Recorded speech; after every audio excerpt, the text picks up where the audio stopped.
नमस्कार दोस्तों, नेताजी कहीं में आप सभी का बहुत स्वागत है। और इस समय हमारे साथ ब्राह्मण एकता परिषद के राष्ट्रीय अध्यक्ष पंकज शुक्ला जी हैं। हमारे जनपद जौनपुर में एक घटना घटित हुई,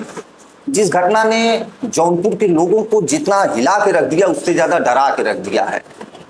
और आज उन्हीं परिवारों से मिलने के बाद पंकज जी से हमारी मुलाकात हुई, उसी संदर्भ में वार्ता होने लगी, तो कुछ ऐसी बातें जो पंकज जी के मुंह से निकली वह मेरे भी हृदय को झिझोर के रख दी। तो हम लोगों ने सोचा क्यों न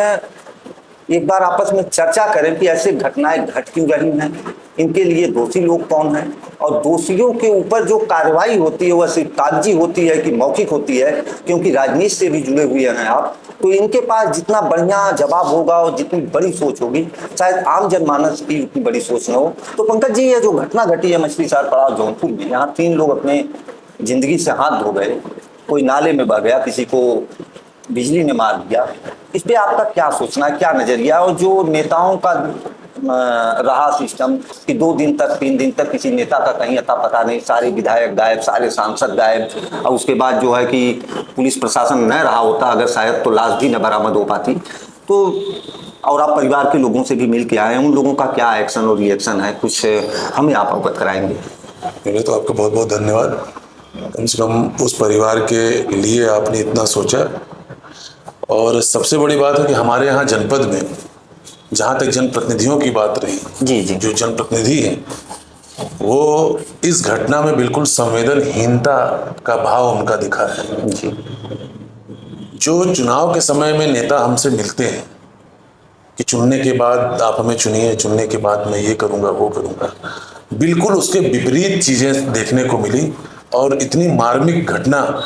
जो मुझे नहीं लगता कि शहर का या जिसने भी सुना मृतकों के बारे में या उस घटना के बारे में किसी की आंखें न नम हुई।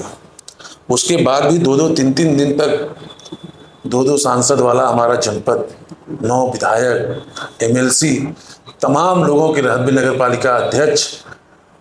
तमाम लोगों के रहत में कोई भी उस मौके पे या उसके अगले दिन तक, जब तक बॉडी नहीं मिली तब तक कोई वहाँ पे दिखने के लिए नहीं पहुँचा। ये बहुत ही सोचने का विषय है कि किस हद तक लोगों की मानवता खत्म हो चुकी है। तो आपके हिसाब से ऐसा मैं मान सकता हूँ या हमारे दर्शक ऐसा मान सकते हैं क्या कि इस समय अपने जौनपुर जनपद में जितने सांसद, विधायक, चेयरमैन, नगर पालिका अध्यक्ष जो लोग हैं, यह संवेदनहीन व्यक्तियों को हम लोगों ने चुन लिया है क्या? इस घटना के बाद तो इसमें कहने में कोई संदेह नहीं है। निसंदेह ये कहा जा सकता है कि जिस प्रकार से हम लोगों ने विश्वास किया उस, या जिस प्रकार से जनता ने विश्वास किया कि लोग हमारे सुख दुख में शामिल होंगे, उस प्रकार से बिल्कुल ही इससे बड़ी दुख की बात हमारे जनपद के लिए या हमारे उन परिवारों के लिए क्या होगी जिन्होंने किसी ने अपना लाल खोया, किसी ने अपनी बेटी खो दी, जिसका परिवार बिखर गया, और उसके बाद भी किसी ने हाल खबर तक जानने की कोशिश नहीं की। इससे ज़्यादा संवेदनहीनता क्या हो सकती है? कुछ लोगों से पंकज जी हमने वार्ता की तो बताए कि हम लोगों से हमारे नेता लगातार बने हुए हैं, पर अगर उनसे बने हुए थे तो वह क्या कारण था कि मौके पे कोई नेता आया क्यों नहीं? सांसद, विधायक मौके पे आने में कहां से क्या दिक्कत हो सकती है? जैसे आप लोग तो राजनीति से हैं तो आप लोगों को पता होगा कि ऐसी क्या दिक्कत होती है कि हम जिस क्षेत्र के विधायक हैं या जिस क्षेत्र से हम सांसद हैं या जहाँ के हम चेयरपर्सन हैं, तो इतनी बड़ी घटना हो जाए उसके बाद कोई मौके पे न पहुंचे, तो इसमें क्या कोई राजनीतिक कारण हो सकता है या क्या हो सकता है? आपको क्या लगता है? देखिए, वर्तमान में भाजपा की सरकार और भाजपा के विधायक और मंत्री भी हैं जी। जिस सदर विधायक के क्षेत्र में ये जो घटना घटी है जी, भाजपा के ही जो है सत्ताधारी इस समय नगर पालिका अध्यक्ष भी हैं, जी जी, वो भी कहीं भी दिखे नहीं। इन सब चीज़ों के बावजूद आप हमको एक चीज़ मैं आपसे जानना चाहूँगा, क्या ये उम्मीद रखी जा सकती है कि आगे इससे भी बड़ी दुर्घटना अगर घटित हो या इससे भी कोई ऐसी मार्मिक घटना हो तो इन लोग का क्या सहयोग होगा? सबसे बड़ी बात मुझे ये लगती है कि यदि जो बच्ची नाले में जिसको करंट लगा वो बह गई, उसको बचाने के लिए जो मुस्लिम लड़का आया जी जी, उसने बचाया, उसको बचाने के लिए एक तीसरा शिवा वहाँ पहुँचा, उसको बचाने के लिए दलित वर्ग से पहुँचा। यहाँ इससे ये समझ में आता है कि न कोई जात, न कोई धर्म, मानवता सबसे बड़ी है। लेकिन अगर यही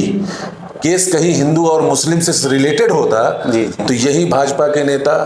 यही सत्ताधारी चिल्ला चिल्ला के सर फोड़ फोड़ करके चिल्लाते और ऐसी राजनीति करते आने वाले जो चुनाव के प्रभाव को लेकर के, या बिहार को लेकर के, या लोकल को लेकर के, कि हर पोस्ट आपको फेसबुक सोशल मीडिया के माध्यम से हर जगह आपको यही देखने को मिलता है कि हिंदू और मुस्लिम में इस तरीके से चीजें हो गई। उसके लिए उनके लोग के पास में टाइम होता है, लेकिन संवेदनहीनता की पराकाष्ठा तब होती है कि किसी भी जिम्मेदार नागरिक या किसी भी जिम्मेदार जनप्रतिनिधि, नेता, मंत्री, अधिकारी तक की मैं बात करूं, किसी ने भी इस घटना पे शोक व्यक्त नहीं किया। अभी आपने कहा कि भाजपा का नाम लिया, भाजपा के लोगों का नाम लिया।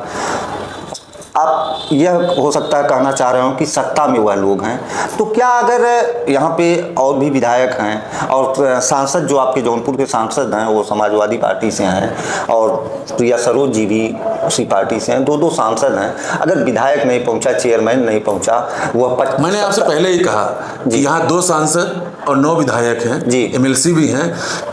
हर एक ने इस घटना में अपनी संवेदनहीनता व्यक्त की है। जी जी जी, मैंने सबसे पहले ये चीज कहा। यहाँ मैं कोई पार्टीगत बात नहीं कर रहा हूँ, भाजपा का नाम इसलिए आ रहा है क्योंकि सत्ता में बैठे हुए और जो शासन सत्ता इस समय चल रही है हमारे जनपद में, जहां ये घटना घटित हुई वहां पे भाजपा का ही शासनकाल है। और सबसे बड़ी बात मुझे और भी दुखद ये घटना लगी कि हमारे जिलाधिकारी महोदय, जो कि हमारे जनपद का राजा होता है, हम सब उनके प्रजा के समान हैं, जी जी, उनके मुख से ये बात की जांच करने के बाद निर्णय बताया जाएगा क्या होगा, ये बिल्कुल ही शोभनीय नहीं था। क्योंकि हर कोई जानता है कि नगर पालिका के अंतर्गत नगर आता है, नाले की सफाई आती है, एक्सीएन पावर हाउस से संबंधित चीजें रहती है, इलेक्ट्रिक विभाग, बिजली विभाग से संबंधित चीजें हैं, एक्सीएन है। जी जी, आप छोटे छोटे कार्यकर्ता, और सबसे बड़ी बात है कि पूरा जिला आपके अंडर में चलता है। अगर आपके अंडर में ये चीजें अगर की जा रही हैं और आपके अंडर में आपके जो अधिकारी हैं, आपसे संबंधित जो हैं, अगर वो अपने काम में इस तरीके की लापरवाही बरत रहे हैं, तो इसमें भी आपका भी दोष होता है, बनता है कि आपके रहत में ये जिला इस तरीके से क्यों चल रहा है। जी जी, इसमें मुझे कोई डर और कोई परहेज नहीं है कहने से, और ना ही चूंकि जिस तरीके की घटना में आज गया था, मैं मृतक जो प्राची मिश्रा है जी, बच्ची, उसके मैं घर गया था, उसकी बड़ी बहन से भेंट हुई, उसके पिताजी से भेंट हुई, पिताजी उसके रो रो करके, उसका बुरा हाल था। बेचारे एक गरीब ब्राह्मण है जो पूजा पाठ करा करके अपना जीवन यापन करके किसी तरीके से बच्चों को पढ़ा लिखा करके, वो उनकी जो बड़ी बहन है वो दिल्ली में नौकरी करती है, छोटी बहन भी नौकरी करती है, बीच में यही थी जो अपने पिता को यहाँ पे पाल पोस के अपना खाना पीना सब खिलाती बनाती थी। उस बच्ची का कहना था, उसकी बड़ी बहन का कहना था कि भैया आप मुझे बताइए कि मेरा तो पूरा का पूरा परिवार बिखर गया, अब पिताजी को देखने के लिए या तो मैं रुकूंगी तो मेरी छोटी बहन भी यहीं रुकेगी, मेरा भरण पोषण कैसे होगा। मुझे उस लड़की पे बहुत ही गर्व महसूस हुआ कि उसने कहा कि मुझे पैसे की आवश्यकता नहीं है, लेकिन जो ये भ्रष्ट शासन में ये चीज़ें चल रही हैं, ये किस तरीके से दूर हो सकता है, ताकि जिस तरीके से मेरा परिवार बिखरा है, आज अन्य 2 परिवार बिखरे हैं, उस प्रकार से आगे भविष्य में कोई परिवार ना बिखरे। इस बात को सोच करके और उसकी इतनी ऊंची सोच कर समझ करके मुझे बहुत गौरवान्वित फील हुआ। कम से कम वो आगे आने वाले भविष्य में हमारे जननायक जननेता गणों से और अधिकारी गणों से बेहतर वो सोची। हाँ, एक बात और, इसमें पुलिस प्रशासन का बहुत ही अहम और बहुत ही अच्छा रोल रहा, सराहनीय योगदान, बहुत सराहनीय योगदान पुलिस प्रशासन का रहा, इसमें कोई दो राय नहीं है। और जो खोजकर्ता थे उन लोगों ने तब तक आराम नहीं किया जब तक कि लाश बरामद नहीं हुई, लगातार वो लगे रहे। इसमें लगे रहे तो दिख भी रहे थे चारों तरफ। मुझे नहीं लगता कि संबंधित कोई भी अधिकारी या कोई भी नगर पालिका के चेयरमैन या नगर पालिका के ईओ या एक्सीएन बिजली विभाग के या जिलाधिकारी महोदय, मुझे लगता है कि एक बार के बाद उस घटना में दोबारा हमें नहीं दिखे। बाकी गए कि नहीं गए ये तो देखने और समझने का विषय है। जी जी जी, तो आप लोगों ने अभी पंकज जी को सुना। पंकज जी का कहना ये है मुख्य रूप से जहां नेता एक तरफ संवेदनहीन हो गए हैं, वहीं कहीं ना कहीं जनता भी दोषी है कि ऐसे लोगों का चुनाव कर रही है जो हमारे दर्द को, हमारे दुख को, हमारी सुविधा असुविधा को अपना न समझ के एक वोट बैंक के रूप में समझते हैं। और यही अभी हिंदू का, मुस्लिम का या दलित का झगड़ा रहा होता तो शायद हिंदुस्तान की सारी पार्टियां एक हो गई होती और सारी पार्टियां जो है एक दूसरे के साइड खड़ी होकर आपस में वोट बैंक के लिए झगड़ा कर रही होती, चोंच लड़ा रही होती। पर एक ऐसी घटना घटित हुई जिसमें कि एक ब्राह्मण को बचाने के लिए, उस समय तो शायद जान भी नहीं रहा था कि वो ब्राह्मण है, वो जो है कि दलित है और वो मुस्लिम है, पर जो निकल के आया, इसलिए भी शायद न आए हों लोग क्योंकि इसमें झगड़ा लगाने का नेता लोगों को पर्याप्त मौका नहीं मिल पाया, पार्टियों को मौका नहीं मिल पाया, क्योंकि एक ब्राह्मण कन्या को बचाने के लिए एक मुस्लिम दौड़ा और एक मुस्लिम को बचाने के लिए एक दलित दौड़ा। तो ऐसे पूरा समाज, पूरा हिंदुस्तान एक दूसरे को बचाने के लिए दौड़ा, पर एक भी नेता और एक भी पार्टी सांत्वना देने के लिए आज तक सामने नहीं आई, उनको उचित मदद देने के लिए नहीं आई। जबकि तमाम इस घटना से 3 परिवार ऐसे हैं जिनके यहाँ जीविका के साधन भी खत्म होने की स्थिति में है, क्योंकि बहुत गरीब परिवार से लोग हैं। उचित समय पे उचित न्याय अगर उन्हें मिलेगा तो ईश्वर भी आप लोगों के लिए उचित न्याय करेगा। धन्यवाद, नमस्कार।